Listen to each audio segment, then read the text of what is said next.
You're doing more than you're supposed to be doing in a already chaotic state, and you are quite literally just scaling the chaos. A lot of people will assume that revenue is the driver and all be all.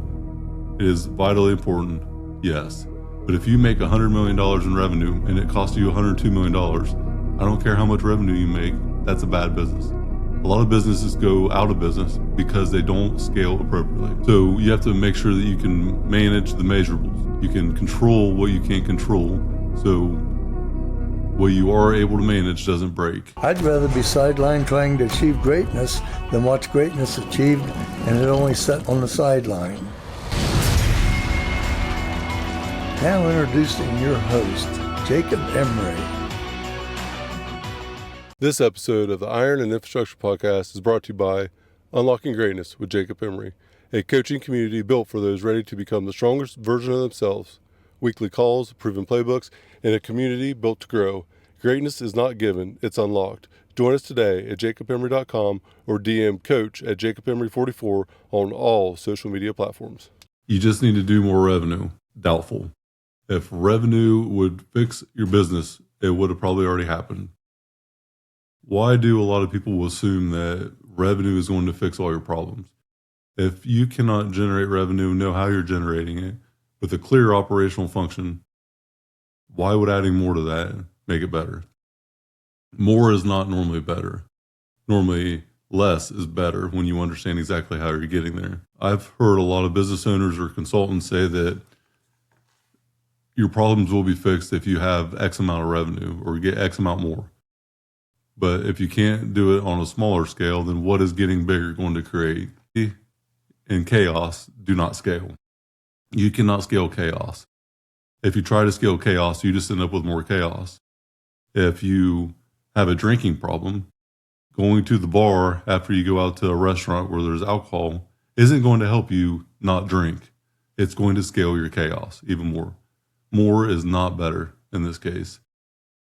Be methodical about the approach and how you're going to get there. Can you distinguish the outcome? X plus Y equals Z. This is how we make money. So why does growth amplify dysfunction instead of fixing it? Because you're doing more than you're supposed to be doing in an already chaotic state, and you are quite literally just scaling the chaos. More capital out, more cash collection to be had, more dysfunction to be made. Revenue itself is more for show. Net profit is for dough. A lot of people will assume that revenue is the driver and all be all. It is vitally important, yes. But if you make $100 million in revenue and it costs you $102 million, I don't care how much revenue you make, that's a bad business. A lot of businesses go out of business because they don't scale appropriately. So you have to make sure that you can manage the measurables. You can control what you can't control. So what you are able to manage doesn't break. You know how you're getting the outcome, why you're getting the outcome, and how to get a bigger outcome. Growth magnifies your systems, not your intentions. And complexity is the tax of success. Remember that. Complexity is the taxing of your success. Complex fails, simple scales. Do not try to scale complexity. So throughout my business journey, whenever revenues would grow, it would often bring up more weaknesses than it would strengths. It would showcase where a system was broke or a department was struggling. Maybe a process wasn't functioning correctly. It normally brings out more because you're heightened to the max capacity, and what is exposed is your weak spots. There's a supply chain. Every chain has a link in it that is weaker. And when one chain breaks, the whole chain is broken. And normally it's not the inability to go generate revenue, it's the ability to perform operationally. Most businesses don't fail from the lack of opportunities. They can normally, if you have a good product, you can normally provide opportunities fairly quickly. But they fail from the operational drag, the deliverable, the customer experience, getting done what you said you're supposed to do, making margin on the project. You can manage chaos at a small scale, but when you try to scale that chaos, it becomes fatal to your business.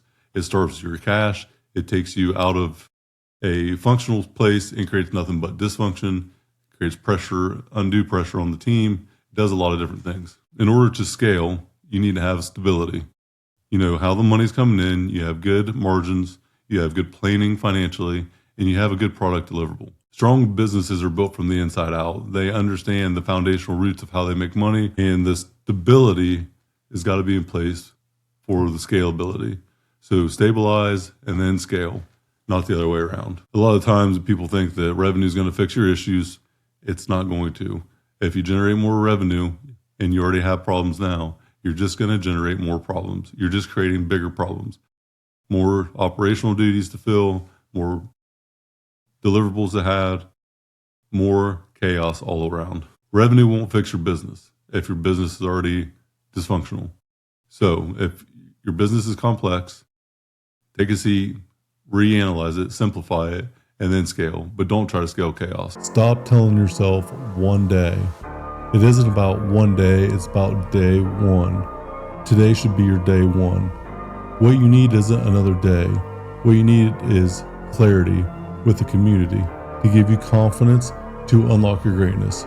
That's what the group coaching program is all about. Confidence, clarity, via commitment. Hit the show link in the notes. Let's start unlocking your greatness now, today.